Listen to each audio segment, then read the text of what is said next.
জন্য মাফ করব না। গোপালগঞ্জের মাটি ও জনগণকে মুজিববাদ থেকে সম্পূর্ণভাবে চিরতরে মুক্ত করে তারপরে ফিরে আসবো। আমরা বলেছি গোপালগঞ্জের মানুষকে, গোপালগঞ্জের সাধারণ জনগণকে আমরা মুজিববাদ থেকে মুক্ত করব।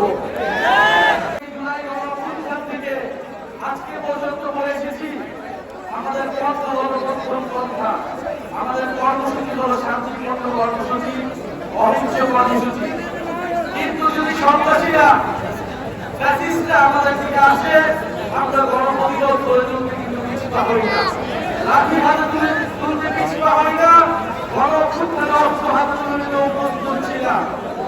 প্রিয় সংগ্রামী ফরিদপুরবাসী, এই ফরিদপুর শহীদদের মাটিতে, শহীদেরা এই মাটিতে শায়িত রয়েছে।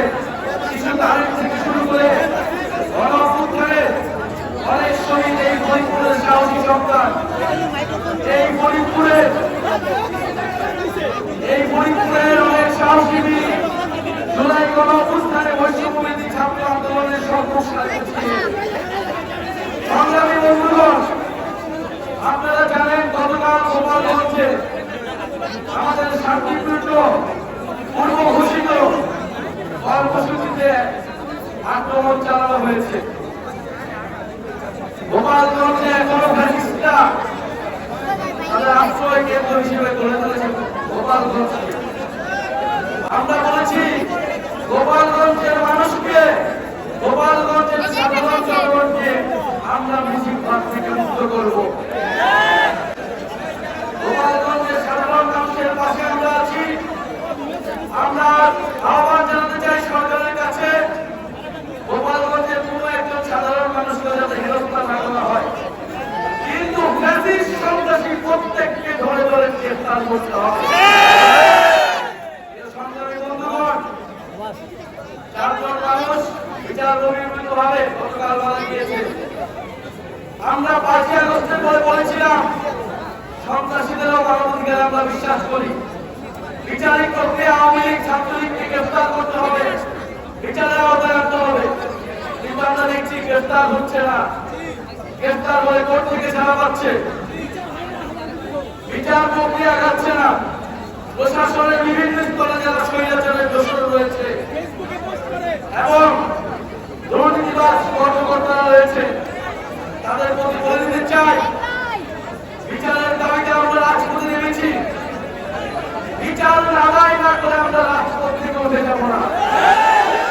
আর যারা রিফাইন্ড আওয়ামী লীগ বাংলাদেশের প্রতিষ্ঠা করতে চায়, গতকালকে রিফাইন্ড আওয়ামী লীগের রিফাইন্ড মুজিববাদের একটা ভাষণ এই দেশের জনগণ দেখেছে।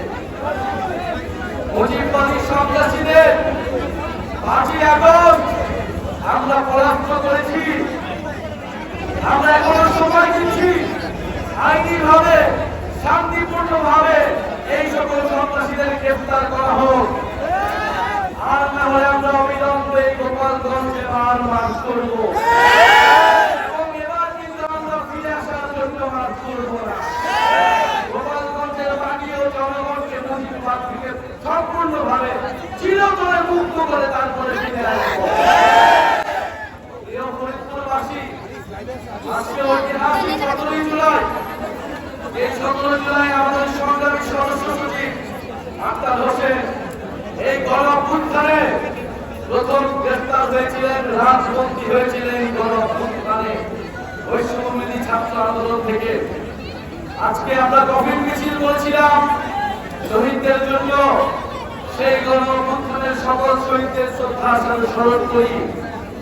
যারা ভেবেছিলেন এই জুলাই পদযাত্রা আক্রমণ করে, বাধা দিয়ে, সশস্ত্র হামলা করে থামিয়ে দিবে, তারা ভুলে গেছে যারা কালের সামনে দাঁড়িয়েছে, যারা মৃত্যুর মুখ থেকে বারবার ফিরে এসেছে, বুলেটকে তো আক্রমণ করে বারবার রাজপথে দাঁড়িয়েছে, তাদের নেতৃত্বে এই জুলাই পদযাত্রা থামবে না।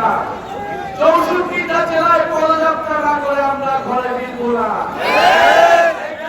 বাংলাদেশের মানুষের কাছে আমরা ওয়াদা, এবং আমরা 3 আগস্টের মধ্যে 64 জেলায় আমরা পদযাত্রা করব। 3 আগস্ট আমরা শহীদ মিনারে আমরা ইশতেহার এবং জুলাই সনদ ঘোষণাপত্রের দাবিতে আমরা জড়ো হব।